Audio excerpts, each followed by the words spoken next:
2010년 2월에 캐나다 밴쿠버의 올림픽, 그것도 동계 올림픽이 행해졌습니다. 한국을 위해서 준비된 잔치였다, 이런 평가가 듭니다. 그 당시 젊은 선수들이 이 대한민국이라는 브랜드 가치를요 한껏 높여주었습니다. 기업의 가치로, 돈으로 이야기하면 20조 정도의 가치를 창출했다고 합니다.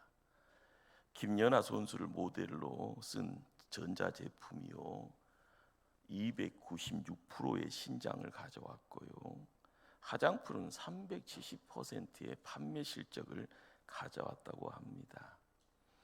빙상에서의 스피드 스케이팅 500m에서의 모태범이라 또 이상하 선수라는 이 두 사람이 남녀 동반 우승을 한 것은요 일찍이 스케이팅의 선진 강국에서 이루지 못한 성과였다고 합니다.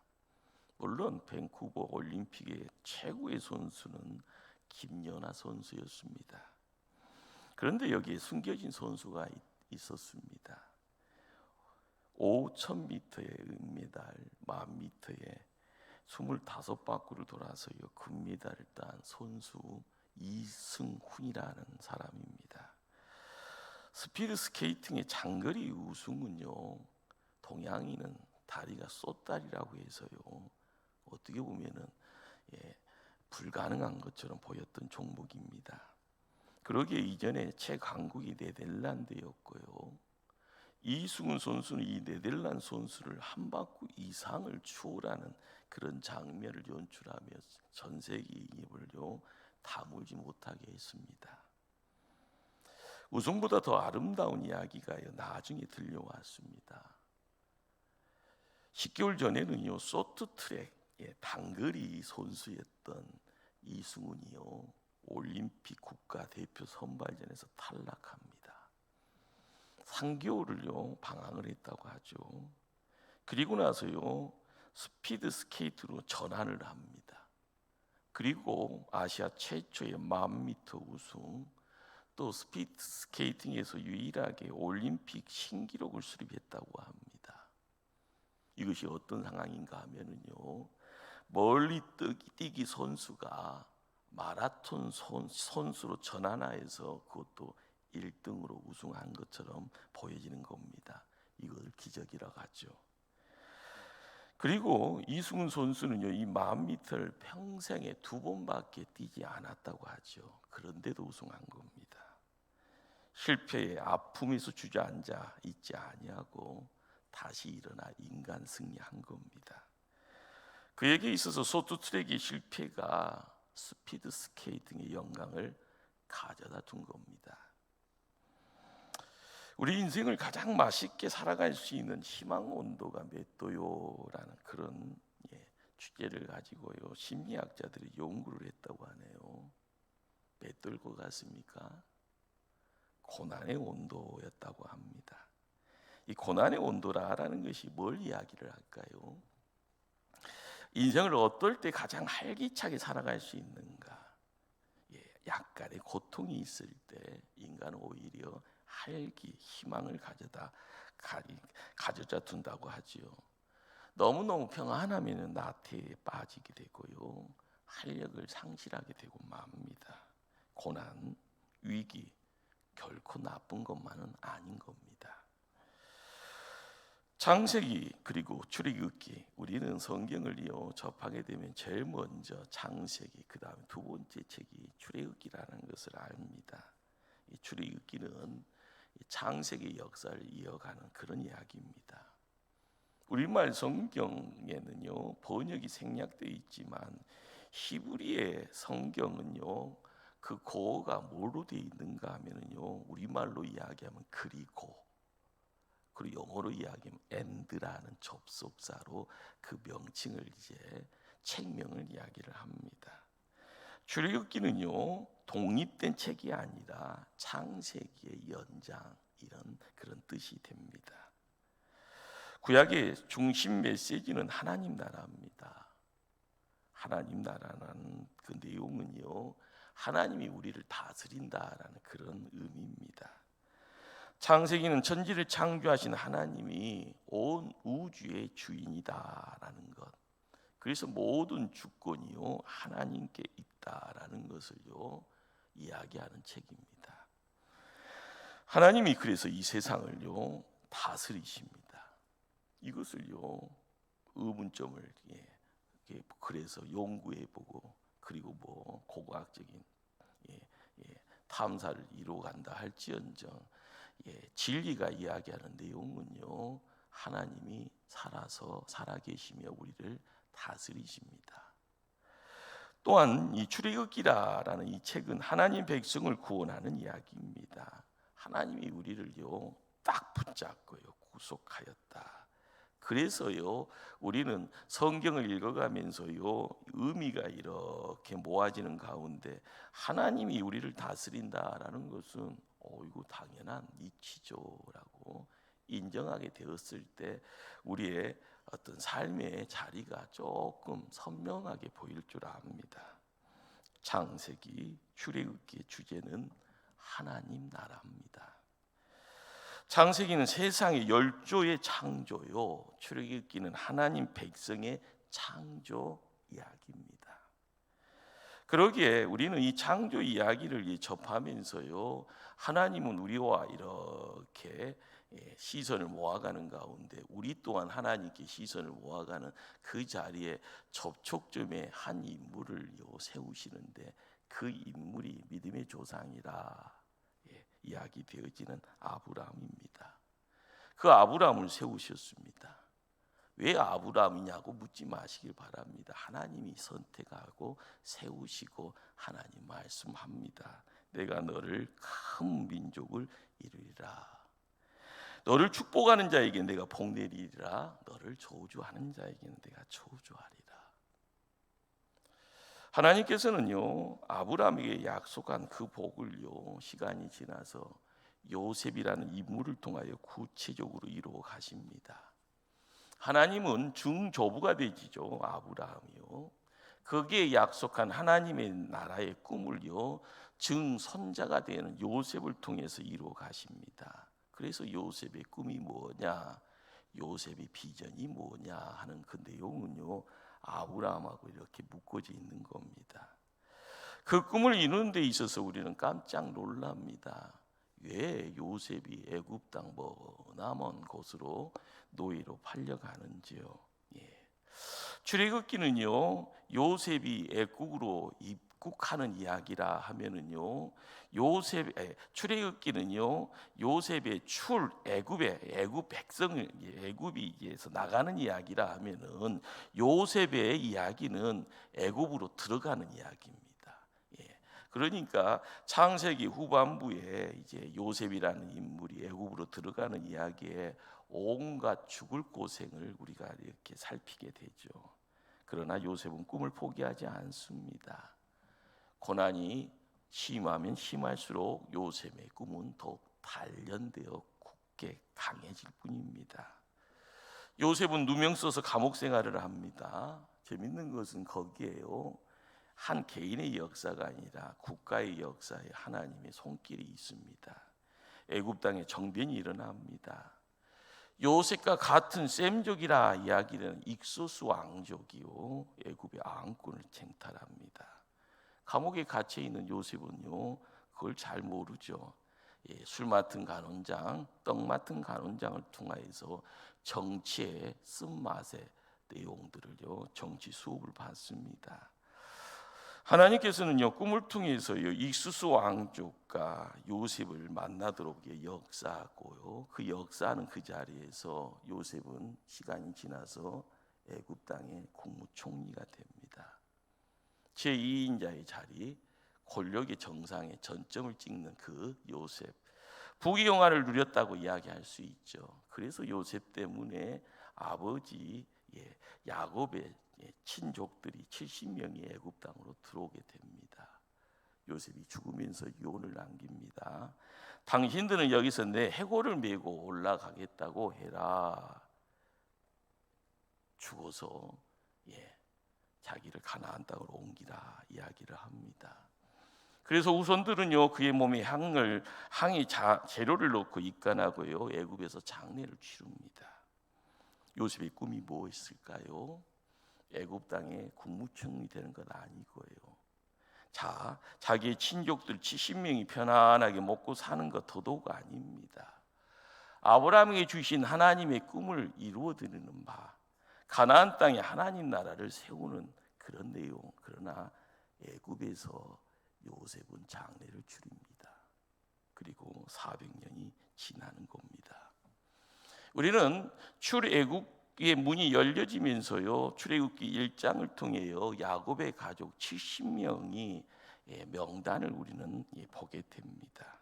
자, 그런데 출애굽기 1장 6절에 요셉과 모든 형제 그 시대의 모든 사람들이 다 죽었다고 기록을 합니다.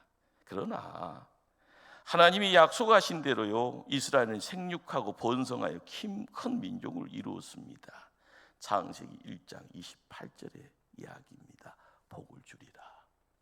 그 복의 내용이 생육하고 번성하고 충만하고 정복하고 세상을 다스리라라는 그 내용입니다. 아브라함에게 주신 하나님의 꿈을 이루는 데 있어서 창세기 1장 28절의 말씀이요 무럭무럭 모습을 드러냅니다. 그리고 애굽 땅이 아닌 가나안 땅에 하나님 나라 건설하는 내용의 프로젝트가 시작이 됩니다. 자, 생육하고 번성하고 땅에 충만하더라. 70명이 입애국했습니다. 400년의 시간이 지납니다. 장정만 60만요, 최소 200에서 300만의 큰 숫자의 민족이 모습을 드러냅니다. 우리는 출애굽기 성경을 읽어가는 그 자리에요 창세기의 약속의 흔적이 어떻게 성취되었는가 이것을 눈으로 봐야 됩니다. 창세기 12장 2절에요 아브라함에게요 내가 너로 큰 민족을 이루게 하리라. 출애굽기 1장 7절에 힘이 큰 강대한 민족이 되었더라. 할렐루야. 창세기 15장 13절에요 400년 동안 이방의 객이 되리라 이야기합니다. 출애굽기 12장 40절에요 애굽에서 400년 430년 동안 거주하였더라 이야기합니다. 자, 창세기 15장 14절에요 너희들이 큰 민족을 가지고 나오리라 이야기합니다. 출애굽기 12장 36절에요 애굽 백성들이 지들이요 재물을 막 모아서 줍니다. 그래서 큰 민족을 지고요 애굽을 출발합니다. 이렇게 하나님께서는 믿음의 자녀들에게 주시는 놀라운 약속입니다. 약속이 공수표되어지면 얼마나 처참합니까? 그러나 실제로 응답되는 것을 우리는 목도하고 있는 겁니다.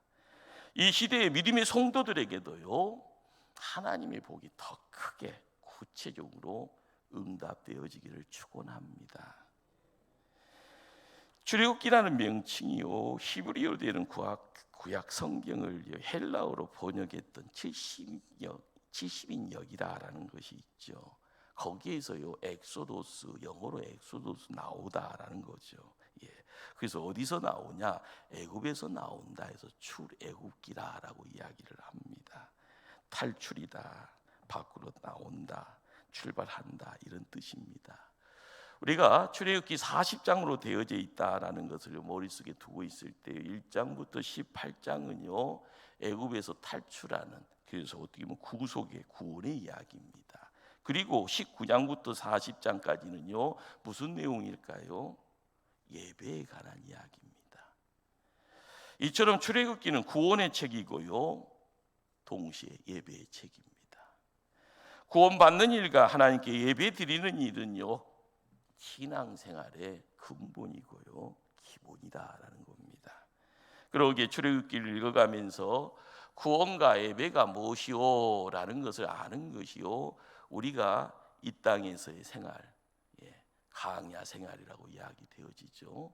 우리가 붙잡아야 될 이야기 두 가지가 구원이요 예배다라는 겁니다.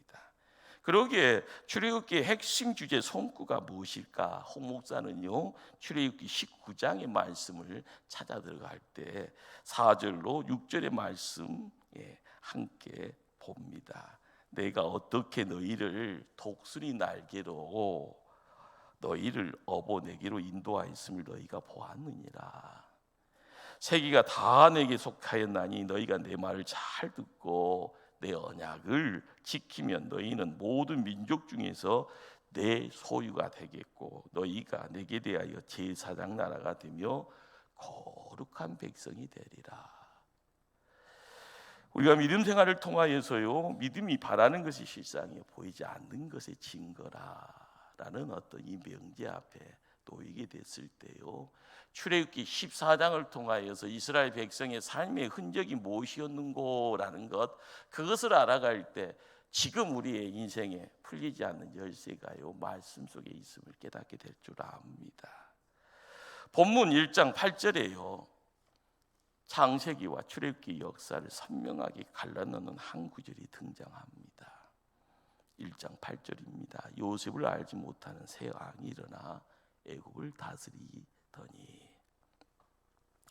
요셉 시대에요, 셈족 계열인 익수수족이 정권을 잡습니다. 성경의 이야기고요, 일반 역사의 이야기가 함께 접목이 되어 있습니다. 요셉을 총리로 등용하게 됩니다. 시간 400년이 흘러가고요, 400년 동안 특별 우대를 받습니다. 그런데 새 앙조가 일어나 역사의 변곡점이 일어난 겁니다. 요셉을 알지 못하는 앙조입니다. 익수수 조카 요셉이 이스라엘 사람들을 싫어하는 앙족이 정권을 쟁탈한 겁니다. 그래서 결과적으로 이스라엘이 그동안 누렸던 모든 특권이 요즘 말로 이야기하면 박탈당하게 된 겁니다. 그러면서 새 왕이 두려워하는 내용이 뭘까요? 400년 만에 이스라엘 백성이 너무 많아지고 너무 강해진 겁니다. 두렵건대 익수수족과 이스라엘이 합세하여 다시 반기를 들면 어떻게 될 거라는 겁니다. 위기감이죠. 이 위기감 때문에요, 묘책을 강구합니다. 이스라엘을 노예로 삼아서요, 왕국을 지킬 국고성이라는 큰 남색과 비돔을 짓게 합니다. 단순히 고난을 피하는 것이 목적이었다 하면은 하나님의 역사, 출애굽이라는 이 방법에 다른 여러 가지 방법이 동원되었을 겁니다. 자, 그런데 하나님은요, 이스라엘 백성을 400년 동안 엄마의 뱃속처럼 그곳에다가 잘 모셔 놓았다가 무럭무럭 쑥쑥 건강하게 잘 자라서 이제는 세상에 그 모습 드러내고 나서야 가자라고 이야기하면서 어디로요? 가나안 땅으로요. 우리는 이 사건 통하여서 왜 애굽을 나오는 것이 문제 해결의 정답이요라는 것, 이걸 알아가는 것이 하나님의 손을 붙잡는 겁니다. 하나님의 마음은 어땠을까요? 하나님의 경륜이라고 이야기되어지는요, 역사의 순례바퀴가 돌고 있습니다. 그 순례바퀴는요, 우리와 전혀 상관없는 바퀴가 아니라 우리와 함께 모아지는, 거기에 우리는 깨닫게 되어지는 것은요, 내 마음이 열리고 눈이 열리고 내 육신의 인생이 열릴 때 우리가 경험합니다. 은혜구나, 은혜가 뭔가라는 것을 조금 알게 될 겁니다. 그러기에 출애굽기를 읽게 되어지는 가운데 주시는 은혜는요, 바로 애굽에서 나오는 것이 뭔가라는 것입니다. 아브람과 요셉을 통하여 보여진 비전이 이제는 모세를 통하여서 진행됩니다. 약속의 땅에 들어가기 위해서는요, 애굽 나오는 것이 선택이 아닌 필수입니다. 출애굽을 위한 준비는요, 하나님 뭘 준비했을까요? 고난의 자리를 준비한 겁니다.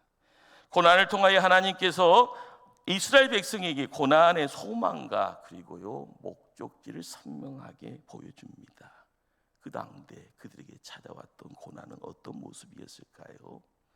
첫 번째로 주어지는 고난은요, 강제 노동을 통한 출산 억제 정책입니다. 히브리 남자들을 호독하게 부리면 저들은 아들을 낳을 생각을 안 할 것으로 생각합니다. 그러나 오히려 일하는 동안 신체가 건강하여 더 많은 아이를 낳게 되었더라는 겁니다. 자, 두 번째 정책은요, 산파를 통하여서 신생 남아 태어나는 아이가 남자 아이면 살해 정책을 씁니다. 아들 낳으면 무조건 죽이라고 합니다. 그래서 이우리 여인들은 불안불안하잖아요. 그런데 산파 없이도 아기를 잘 낳네요.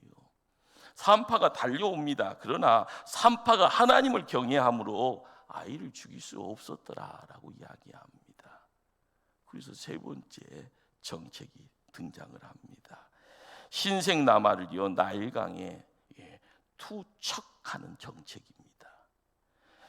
자원하여 사내 알을 낳게 되면 나일강에다 집어 던지라고 명령한 거죠.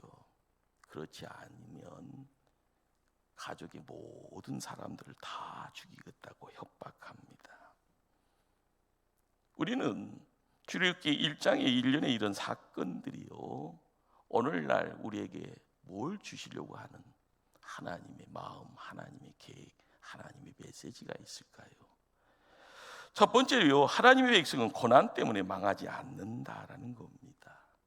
12절에는요 학대를 받을수록 더욱 번성하여 퍼져나가니 그렇습니다. 핍박과 학대는 결코 성공하지 못합니다. 하나님 백성은요 고통 중에도 절망하기보다는요 하나님을 의지하게 되고요 하나님 나라를 기대하게 되어지고 하나님의 구원을 열망하게 됩니다. 만약 애굽 땅에서 이스라엘이 평안하기만 했더라면요 가나안 땅 갈 생각 일절하지 않았을 겁니다. 그러나 고난이요 가나안 땅을 생각하게 만들었습니다. 두 번째는 하나님 나라는 미약하게 시작하여 나중은 창대해졌습니다.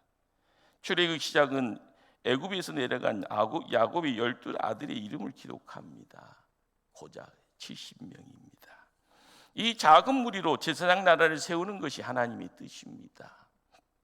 예수님도 이 땅에 오셔서요 단 12명으로 하나님 나라를 건설하는 꿈을 가지고요 지금 우리 가운데 함께 하시며 이루어 가십니다. 세 번째로요 하나님은 절망에서도 하나님을 두려워하진 창조적인 소수를 준비하십니다. 성경은 당시 세계를 정복하고 있었던 왕조의 왕의 바로의 이름을 기록하지 않습니다. 그런데요 별 볼 일 없는 산파 히브라와 부하를 언급합니다. 오늘날도요 이 땅을 정복한 영등의 이름보다는요 하나님 경외하고 섬길 줄 아는 성도의 이름이 하나님 나라에서 존귀함 받을 줄 믿으시길 바랍니다. 네 번째로 고통은요 하나님의 백성들을 강하게 만듭니다. 탈무드에 이런 말이 있다고 하죠. 인생은 삶은 달걀과 같다. 이 세상의 음식은 끓이면 끓일수록 점점 더 부드러집니다. 그런데 달걀은 삶으면 삶을수록 더 단단해집니다. 이게 믿음의 백성들의 인생입니다. 그러기에 히브리인들은 고난을 기억할 때에는요 삶은 달걀을 먹습니다. 왜요? 우리 민족을 어렵게 만들었던 고난의 역사가 우리 민족을 더욱 강한 민족으로 만들었다라는 신앙 고백입니다. 다섯 번째로요 하나님의 구원의 역사는 포기되지 않습니다. 야곱의 12명의 아들이 애굽의 고센 땅에 묻힐 때 가나안의 꿈은요 영원히 묻히는 줄 알았습니다. 이스라엘이 노예가 되어 국고성을 쌓고 있을 때 하나님 나라는 끝난 것으로 보여졌습니다. 태어난 남자아이들이 나일강에 던져져 물고기 밥이 되었을 때 사탄은 춤추었을 겁니다. 그러나 하나님의 구원 계획은요 바로 모든 것이 끝난 자리에서 새롭게 시작이 됩니다. 고난의 역사의 한복판에 어둠을 가르고요 빛이 솟아오릅니다. 이것이 하나님 나라의 역사입니다. 말씀을 마무리하면서요 여러분에게 하나 예화를 전합니다. 1956년 미국 신문에요 이 무슨 낭비인가 What was extra라는 이 기사가요 신문에 발표가 되어지고요 미국 사회가 발칵 뒤집어졌습니다. 이유가 뭔가 하면은요 그 당대의 명문으로 이야기되어지는 힐튼 대학교를 수석으로 졸업한 한 인물이 있었습니다. 짐 엘리엇이다라는. 이 사람이 친구 4명을 데리고 남미 엘카도로 아오카족으로요 전도하러 갑니다. 거기에서요 창에 찔려서요 순교한 사건이 보도가 된 겁니다. 요즘 말로 이야기하면 잘 나가는 사람이잖아요. 그 당대 그 사회에요 누구나 모셔가려고 할 수 있는 그런 인물인데 다 내려놓고 문명하고 전혀 상관없는 그곳에 들어가서 복음 전하다가요 창에 찔려 죽었더라라는 겁니다. 시간이 지나서요 이 5명의 선교사의 부인들이 다시 그 아오카족을 찾아갑니다. 기가 찬 초추장이 묻잖아요. 얘 죽음을 두려워하지 않고 또 왔소. 우리 남편들이 당신에게 주고 싶었던 걸 우리들이 주고자 왔습니다. 그게 도대체 무엇이오? 예수님은 당신들을 사랑하십니다. 그렇게 복음 전하면서요 그곳에서 함께 그들을 섬겼다고 하네요. 이 무슨 낭비인가라고 말했던 신문사에서요 나중에 이 선교자 엘리엇 선교사의 일기장을 일부 공개합니다. 그 일기장에 쓰인 한 문장입니다. 영원한 것을 위해 영원하지 않은 것을 버리는 것은 어리석은 짓도 낭비도 아니다. 젊은 하나님 믿는 하나님의 일꾼이요 어리석다, 낭비다 세상 사람들이 이야기하는. 그렇지만 이 젊은이가 봤던 것은 영원한 것이었습니다. 모든 이들의 입을 다물게 한 겁니다. 순교자 5명 중에 한 명의 아들이었던 스티브 세인트가요 그곳에 선교사로 들어갑니다. 나중에는 아버지를 찔러 죽였던 살인자 5명의 세례를 베풉니다. 그런데 재밌는 것은요 세례받는 그들이요 아버지를 찔렀던 그 창을요 아들 세인트에게 건너주면서 눈물 어린 회개를 합니다.